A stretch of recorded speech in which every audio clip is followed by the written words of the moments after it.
என்னுடைய கைதை வலியுறுத்தும் இந்த கூட்டத்திற்கு நான் பதில் சொல்ல வேண்டிய கடமை எனக்கு கிடையாது. ஆனால் என்னுடைய சட்டத்தின் மீது எனக்கு நம்பிக்கை இருக்கு. அவர்களுடைய சட்டத்தில் நியாயம் இருக்கு. யார் வேண்டுமானாலும் ஆராய்ச்சி பண்ணி அழித்து விடலாம் என்பதில்லை. கன்றை இழந்த பசுதான் நடிக்க வேண்டும். கண்ட மாடு வந்து அடிச்சுட்டு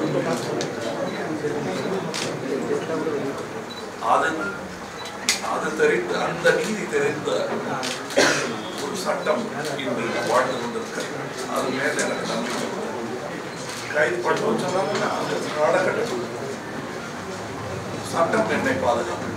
சட்டம் என்கிற படத்துல மொத்த காட்சியில் நடித்த கமலஹாசன் ஈர்க்கெடுக்காத கலாச்சாரம் இன்று பிக் பாஸ்ல கெட்டு போவதுன்னா காலதாமதமாக என்னுடைய கைதை அவர்கள் கோருகிறார்கள் என்றே நான் நினைக்கிறேன். நம்பும் மக்களுக்கு நான் நல்ல விருந்தளிக்க கடமைப்பட்டிருக்கிறேன். நம்பாத மக்களுக்கு எனக்கு கடமை கிடையாது. இருந்தாலும் அவர்களும் இந்த நிகழ்ச்சியை பார்க்க கோபத்தின் பேரிலாவது இந்த நிகழ்ச்சியை பார்த்தால் நல்லதுதான். கமல் அவர்கள் எது செய்தாலும் நல்லதா இருக்கும் சொல்லி கமல் ரசிகர்கள் கமல் பின்னாடி ஒரு கூட்டம் இருக்கு. இந்த பிக் ஷோ மூலமா நீங்க என்ன கருத்து சொல்ல வரீங்க? கருத்து இல்லைங்க, என்ன சொல்லி வாழுதல். இப்ப பாருங்க, நீங்க வந்து நான் அமைதியா இருக்கேன்னு சொன்னதை நீங்க அமைதியா இருக்கீங்க. சத்தம் போடணும் நினைச்சீங்கன்னா சத்தம் போடலாம். நான் என்ன கேட்க முடியும்? உளவியல் மாற்றங்கள் என்ன மாற்றங்கள் நிகழும்? பார்வையாளருக்கு என்ன மாற்றங்கள் நிகழும்? அங்க பங்கேற்றவங்களுக்கு என்ன மாற்றங்கள் நிகழும்? கண்டிப்பாக நிகழும். நீங்கள் வந்து சினிமா நீங்க பாருங்க, அதாவது இன்னொரு டைரக்டருடைய பேரை எடுக்கிறேன்னு சொல்ல நினைக்கிறேன். பட் நான் மதிக்கக்கூடிய ஒரு டைரக்டர் தான் கே எஸ் கோபாலகிருஷ்ணன் அவர்கள். பணமா பாசமா ஒரு படம் எடுத்தாரு. பூவா தலையா ஒரு படம் எடுத்தாரு. அது ஒரு குடும்பத்தில் ஏற்படும் சச்சரவுகளை வெளிப்படுத்துகிறது. ஒரு கூட்டு குடும்பத்தில் எதிர்நீச்சல்ங்கிறது வந்து ஒரு ஒன்று குடத்தனத்தில் வாழும் குடும்பத்துடைய தகராறுகள். அவ்வளவுதாங்க பிரிவாசம். அதுல வந்து பாலச்சந்தர் என்ற ஒருவர் எழுதினார் வசனங்களையும் நாகேஷ் அதுக்கு உதவி பண்ணார். இதுல அவங்க வசனத்தை எழுதிக்கிறாங்க. சத்தியமே ஜெயத்தை நான் பண்ணிட்டு இருக்கேங்க. 35 வருஷமா பண்ணிட்டு இருக்கேன். அவங்க ஷோல பண்ணுவாங்க. ஷோக்காக காசு வாங்கிட்டு நான் அதை காசு வாங்காம தனியா 37 வருஷமா நற்பணி இயக்கம்னு வச்சு நடத்திட்டு இருக்கேன். அதுல எங்களால என்னென்ன முடியுமோ அதெல்லாம் பண்ணிட்டு இருக்கேன். ஆனா பிக் பாஸ் அந்த மாதிரி ஒரு கான்ட்ரோவர்சி உருவாக்கி இருக்கேன். சட்டமன்றத்தை உருவாக்கி இருக்காரு. அதுக்காக நான் உங்களுக்கு ஏறாம எடுக்காம இருக்க முடியுமா? விரும்பாண்டி எடுக்காம இருக்க முடியுமா?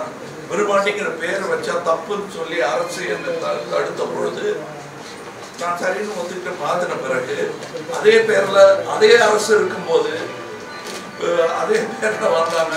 அதை பார்த்துட்டு இருந்தது இந்த அரசும் இந்த மக்களும். நான் வாழும் சொசைட்டில அதை விட கேவலமான வார்த்தைகள் எல்லாம் பேசிட்டு இருக்கீங்க. அதுக்கு என்ன பண்றோம்? சாதின்னு பேசுறீங்களே, அதை உங்களால நீக்க முடிஞ்சதா? அடுத்த வீட்டுல நடக்கிறது பார்த்து தான் நம்ம கத்துக்க முடியும். அவங்க அடிச்சு கொண்டாடி தலையை மொழியை பிடிச்சு இழுத்து அடிச்சுட்டு இருந்தாங்க. இந்த மாதிரிலாம் பண்ணிடாதான் தம்பி சொல்றதுக்கு அது ஏதுவாக இருக்கக்கூடிய சொல்லாடல் அனைத்துமே வந்து சரின்னு அப்படின்னு சொன்னீங்க. தமிழ்தாய் வாழ்த்தை இழிவுபடுத்துற மாதிரி நிறைய காட்சிகள் அரங்கேற்றப்பட்டது. அது கரெக்ட்னு சொல்றீங்களா நீங்க? இல்ல வாங்க உள்ள வர முடியாது. தமிழ்தாய் வாழ்த்தை இழிவுபடுத்தல, அவங்க கத்து கொடுத்துருக்காங்க. பாதி பேருக்கு தமிழ் பேச வராது. பல நடிகர்களுக்கு இப்ப நம்பியார் அண்ணன் அவர் இல்லை, அதனால நான் அவரை பத்தி பேசலாம். அவருக்கு வந்து தமிழ் பேசும்போது கொஞ்சம் மலையாள தோணி எம்ஜிஆருக்கு இருக்காது. ஆனா அவருக்கு என்னவோ இருக்குது. பி சுசிலா பாடும்போது அது இருக்காது. ஆனா கண்டசாலா பாடும்போது கொஞ்சம் தெலுங்கு சாயல் இருக்கும். அதுதான் இந்த நாடு. அதை கேள்விப்படக்கூடாது. தமிழ் நடிகர்கள் தான் இருந்தாலும் அவங்க வெவ்வேறு மாநிலத்தில் எல்லாருமே கண்ணாம்பா சாவித்திரியா எழுத முடியாது. ஸோ அவங்களுக்கு சொல்லிக் கொடுக்கும் போது அவங்க வேற மாதிரி சொல்லுவாங்க. தமிழ் தாய் வாழ்த்தை கத்துக் கொடுத்தது தப்புன்னு சொன்னால் நீங்க தப்பு. தமிழ்தாய் வாழ்த்தை கத்துக் கொடுக்குற மாதிரி தெரியல. அவங்க கோணமான பாடுவாங்க. ஏன்னா அவங்களுக்கு தெரியாது. நான் அப்படித்தான் என் ஜனகணமனன்றது பெங்காலி பாட்டு. உங்களுக்கு பாட வருமா முழுசா? உண்மையை சொல்லுங்க, மனசத்தை சொல்லுங்க, தப்பு ஒண்ணு இல்லை. உங்களுக்கு ஜனகணமனவை கரெக்டா கத்துக் கொடுக்கும் போது நீங்க ஜனகணமனன் பாடினா அது தேசிய கீதத்தை கேள்விப்படுவதாகாது. புரியாமல் சொல்லுகிறீர்கள்.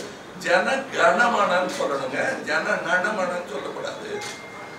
அப்படின்னு நான் சொல்றது எப்படி தேசிய கீதத்தை கேள்வி செய்வதா? நீங்க விளம்பரப்படுத்தல் நடிக்கிறதுக்கும் டிவி நிகழ்ச்சியில பங்கேற்கிறதுக்கும் உங்கள் பண தேவை காரணமா இல்ல விரும்பி செய்றீங்களா? விரும்பிதான் நான் செய்யறேன். நான் செய்யற படங்களே நான் விரும்பிதான் செய்யறேன். ஆனா பண தேவைக்காக நான் செய்யவில்லை, சமூக சேவைக்காக நான் செய்கிறேன். இதுதான் என்னுடைய சம்பாத்தியம். இதிலிருந்து தான் என் வீட்டு வேலைகள் நடைபெறுகிறது. Why the safety of female in cinema industry alone? The safety of you, if you think you are a female in this crowd, is important to me. I will not let anything happen to you. Most of us, or all of us, will not allow it. It's our duty to see that you go out safely. Every man here worth his salt will say that it is his duty. So it's not about actresses. We are not supporting Bhavna because she's an actress. Please don't name sir. Huh? Please don't name sir. It's just reminding us. No, it doesn't matter. You have put the name. No. In Malayalam movie industry, no. No, I'm talking to this forum. Why not the name? Let it come. Don't hide that name. There's nothing wrong with it. If you want to call her Draupadi, call her Draupadi. Don't call her by a female.